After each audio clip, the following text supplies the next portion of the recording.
And today I'm joined by Rebecca Hobbs. Rebecca, thank you Thank you. for coming along. And we have a couple of things we want to talk to you about in the next few minutes.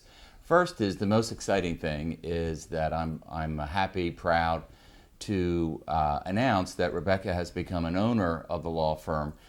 So Rebecca, thank you so much for joining us. We're so proud of you and everything you do and all the success that you've had and that you'll continue to have as your career continues to skyrocket and take off. No pressure there. Speaking of Rebecca and your career, give us an idea, describe to us a little background of how long you've been doing this and what you do. Right. So I have been practicing law for just about 10 years. It'll be 10 years this fall.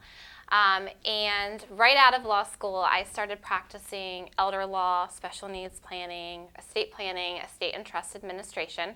And that is the area that I have focused on and then specialize in now. And that is my sole practice. So I am a certified elder law attorney, which means it's one of the few practice areas that you can hold yourself out as saying that you specialize in that area.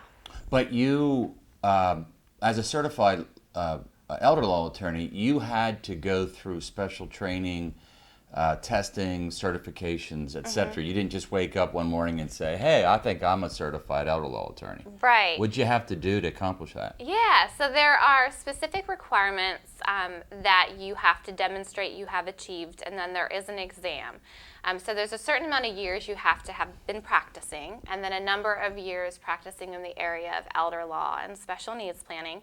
And then you have to demonstrate that you've handled a certain amount of cases in each of the different areas of elder law and special needs planning, like Medicaid and Medicare, guardianships, and estate planning. So there's all these different categories that you have to demonstrate that you have experience in.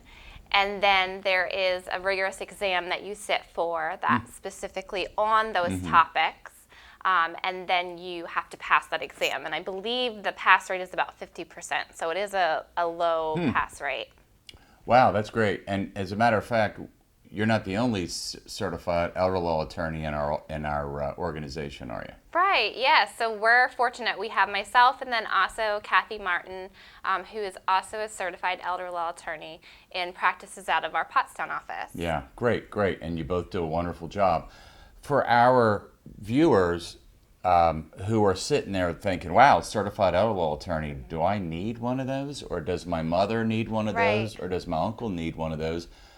Tell our viewers, please, what your day looks like, what your week looks like, and let's see if some of our viewers have needs that you could address. Yeah, so elder law really is the practice of any kind of legal issue that may affect an individual as they age or individuals that have a disability. So what this could look like would be if you have a parent or a grandparent or a spouse who is in need of long-term care. So if they've gotten to a point where they now require long-term care supports and services with their activities of daily living, then as an elder law attorney, I can help advise them on different options for long-term care and help them plan as far as how they're going to finance those options for care.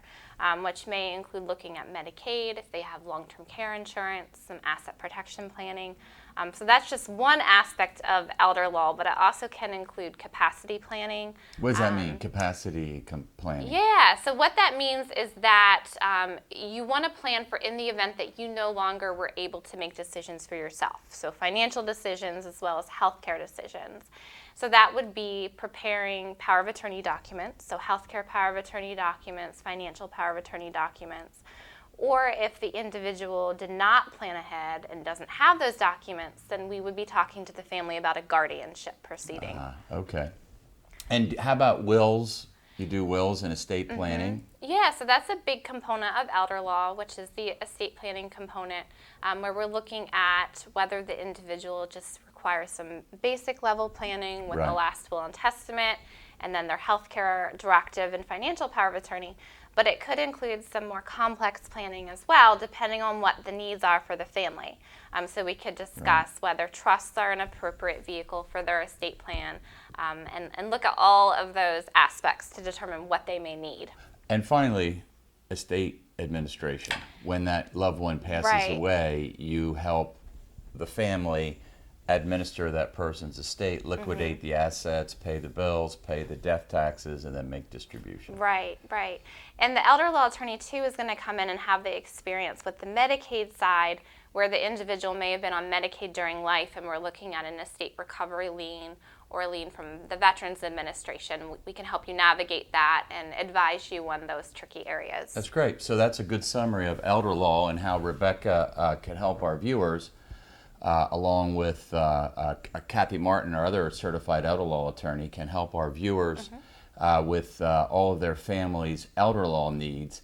Also, Weiss Mattei does a lot of other practice areas, everything from litigation, criminal defense, real estate, transactions, title insurance, business planning, business transactions, zoning and land use, and we could probably keep going here for a couple minutes. But folks, you've been watching O'Donnell, Weiss and Mattei Law Offices, and again, Rebecca, I'm so thankful and proud of you for what you've accomplished, and I can't wait to see what you're going to accomplish over the next couple of years.